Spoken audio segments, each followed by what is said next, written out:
I wonder if that image that Tom gave us of people bringing their first fruits in and placing them at the altar looked anything like this in ancient Israel. It's what it reminded me of as I saw kids and adults bringing in their pumpkins and their gourds and leaves and nuts and things that they found, things from their gardens. If that's what it was like for the ancient Israelites to bring the choicest of their stock into the sanctuary to give thanks to God for keeping the covenant. First fruits. Yes, it specifically talks about things to eat. That's what they brought to the sanctuary. But what does first fruits mean for you and for me? What does it mean for us to give our first fruits to God? What does it mean to share first fruits with each other? That's what we'll be exploring today. So as we prepare for the word preached, would you join with me your hearts and minds in prayer? Oh God, may the words of my mouth and the meditations of each of our hearts be found acceptable in your sight. For you are our rock and our Redeemer. Amen. So my husband and I have a lottery contingency plan. Now, it's not that we really ever play the lottery, or if we did that we would win, but by God, we have a lottery contingency plan if we did. And that consists of first calling a friend who works in development at a major university because he knows about big money. And I read too many of those stories about the bankrupt lottery winners, right?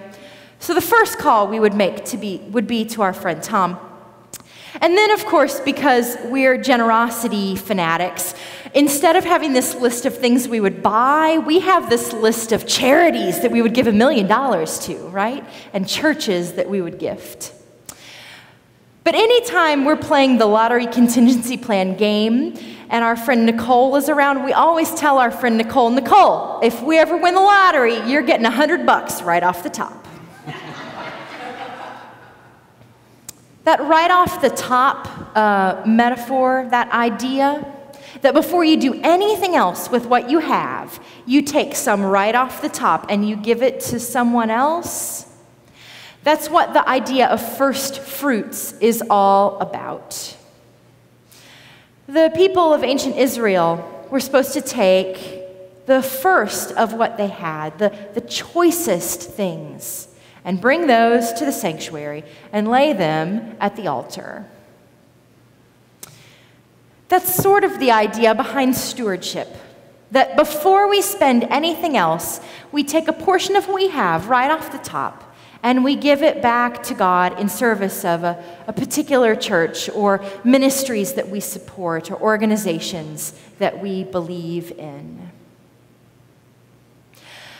But I think first fruits goes beyond just money. I think for us, as people of faith, we have to consider what the first fruits of our daily lives are. I was talking with somebody this week, and she was saying that she gets so frustrated because people are always so quick to complain. They're so quick to find what's wrong with something. They're so quick to blame. They're so quick to judge. Should we really have judgments and complaining and negativity in general be the first fruits of our lives? I think not. I think God calls us to a life of producing the first fruits, which reflect the fruit of the Spirit. That we are called to lives of peace and patience and kindness and joy. So a couple weeks ago when we were at home, at my parents' home, and we started to go through my mother's things, I kept finding these little bitty books. Really, they're about this big. They're about an inch or an inch and a half square. There's a whole bunch of them. And I started looking through them. I had seen them sitting around before, but I had never read them. And when I did, what I found is this, that every day after my mother was diagnosed with cancer, every day, almost without fail, she would open to a page in one of these little books, and she would write something that she was thankful for, and she would date it. For 6 years, she did this. So there's all sorts of things in here, like the things you would expect. I'm thankful for my husband. I'm thankful for my daughter, for my grandchild after Chloe was born. But there are also things like, I'm thankful for Food Network TV. I'm thankful that I found matching socks today. I'm thankful that we have food to eat. I'm thankful that we have a roof over our heads. I'm thankful. I learned this big lesson from reading these gratitude journals that my mother kept.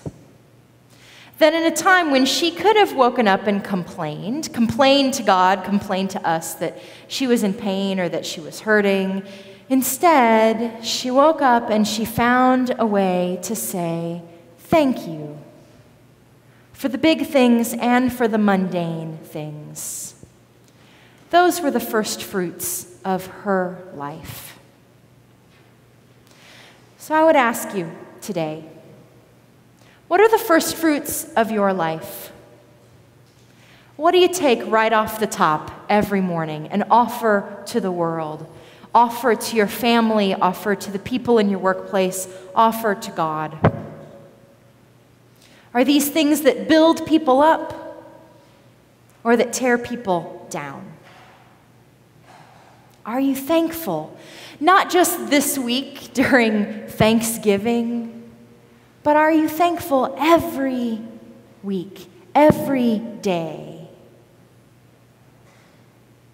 Be people of gratitude. I have a note on my desk. I wrote it out the first day that I arrived at work on December 1st of last year. It says, start with thank you, because gratitude is grace in disguise. And so I try to practice this. I'm not always good at it. I don't always get it right. But I try to always start with thank you, because it's one of the ways in which we experience God's grace through each other. God's love, outpouring and boundless love for each of us. When we know that we are loved and valued in this world. So I invite you this week and in the weeks to come to be people of gratitude, to be people of thanksgiving, to cultivate first fruits that make a difference in the lives of the people you encounter every single day. Amen.